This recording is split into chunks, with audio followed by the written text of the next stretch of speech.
کچھ لوگوں کا یہ کانسیپٹ ہے کہ اگر کوئی شخص اپنی بیوی کے ساتھ 4 ماہ تک ہم بستری جماع نہ کرے تو اس کی بیوی کو طلاق ہو جاتی ہے۔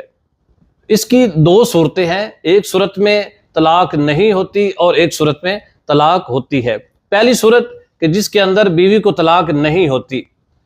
نکاح کے بعد کم از کم ایک بار اپنی بیوی کے ساتھ ہم بستری کرنا یہ واجب ہے، اور 4 ماہ تک اگر کوئی شخص اپنی بیوی سے جماع نہیں کرتا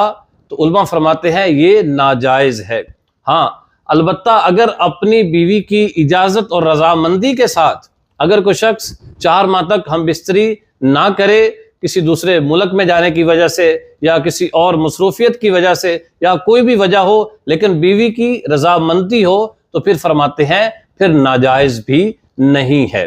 لہٰذا اس صورت میں طلاق یا نکاح بالکل نہیں ٹوٹے گا، طلاق واقع نہیں ہوگی۔ دوسری صورت، اگر کوئی شخص قسم کھا لے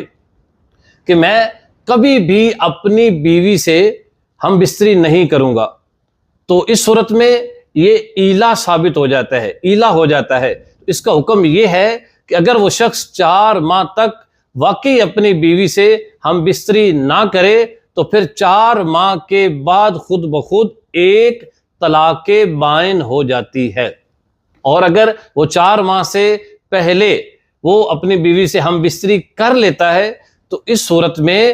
وہ شخص جو ہے اس پر قسم کا کفارہ لازم ہوگا، اور اس صورت میں پھر طلاق نہیں واقع ہوگی۔